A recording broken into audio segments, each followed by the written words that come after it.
PoK Bharat ताब्यात घेणार.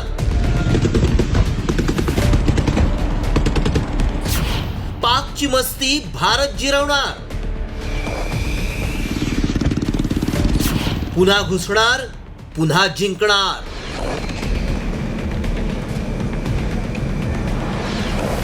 Surgical strike, air strike आणि ऑपरेशन सिंदूर राबवून भारतानं पाक व्याप्त काश्मीरमधील दहशतवाद आणि दहशतवादी संपवून टाकले. आता वेळ जवळ आली आहे ती पीओकेवर ताबा घेण्याची. होय, उद्या किंवा परवा किंवा येणारी एक सकाळ ही पीओकेला भारतात घेऊन भारत एकसंध होण्याची वेळ आली आहे. त्याला कारण ठरलंय ते भारताच्या संरक्षण मंत्र्यांचं एक विधान. पहा, संरक्षण मंत्री राजनाथ सिंह नेमकं काय म्हणाले. पीओके अपने आप आएगा, चिंता क्यों करते हैं. पीओके में डिमांड होने लगी. आपने सुना होगा एक दो बार कुछ लोगों ने नारेबाजी की थी. 5 साल पहले एक बार इंडियन आर्मी को कश्मीर वैली में मैं संबोधित कर रहा था एक कार्यक्रम को.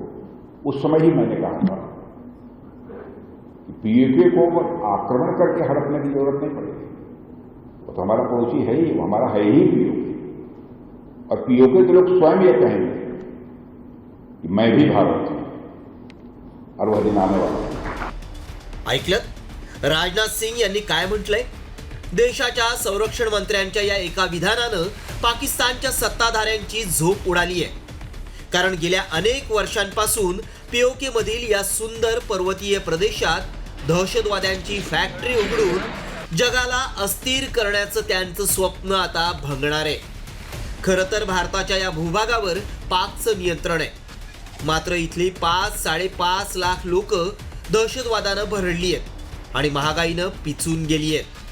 रोजचं जीवन जगण्यासाठी त्यांना भारतापेक्षा दुप्पट दर देऊन जीवन जगावं लागतंय. पीओके मध्ये रोज लागणाऱ्या वस्तूंच्या दरावर एक नजर टाकूया. भारतात कांदा 30 ते 40 रुपये किलो आहे, तर पीओके मध्ये त्याचा भाव 50 ते 60 रुपये इतका आहे. भारतात 1 लिटर दुधासाठी 60 ते 70 रुपये मोजावे लागतात, तर पीओके मध्ये 120 ते 140. भारतात 1 किलो साखरेचा भाव 40 ते 50 रुपये, पीओके मध्ये 70 ते 80.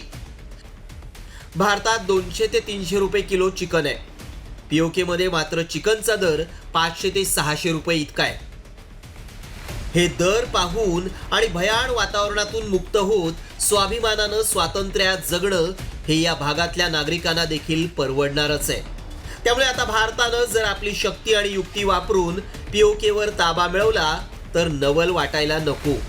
म्हणूनच आता तयारी सुरू झाली आहे ती गेल्या 75 वर्षांपासून जुलूमशाहीत भरडलेल्या प्रदेशाला मुक्त करण्याची आणि पीओकेत तिरंगा फडकावण्याची.